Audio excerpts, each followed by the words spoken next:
Mixed by Sanjay Sangam. USR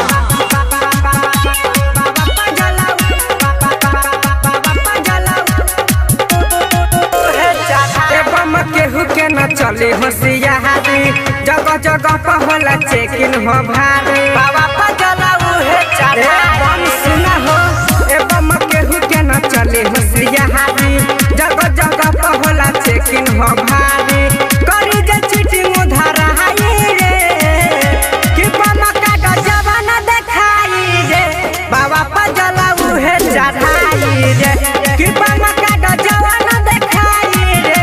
बाबा पजला उहे चढ़ाई रे, उहे चढ़ाई रे।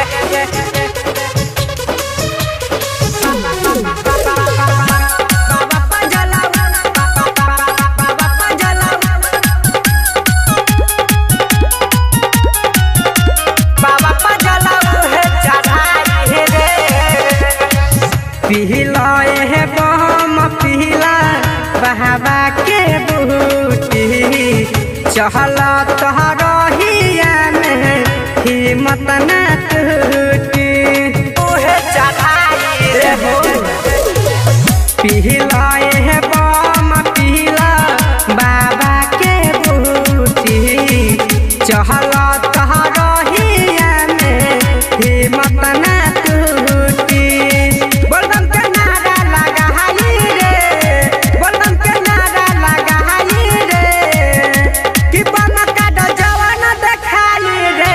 बाबा पजला उहे चढ़ाई रे, कि बाबा का जवान देखाई रे। बाबा पजला उहे चढ़ाई रे, उहे चढ़ाई रे। बाबा पजला, बाबा पजला, बाबा पजला उहे चढ़ाई रे। राइटर बिके संजय संग मारू की, जलवा धार के मौका मिलिए काहे के।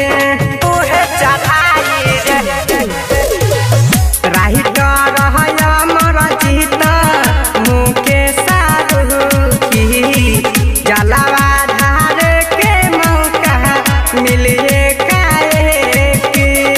कमलेश के दुख कट जाई रे, संतोष के दुख कट जाई रे, कि बाबा का जवान देखाई रे। बाबा पजला उहे चढ़ाई रे, कि बाबा का जवान देखाई रे। बाबा पजला उहे चढ़ाई रे। महादेव रिकॉर्डिंग स्टूडियो कुमा चौक सीतामढ़ी।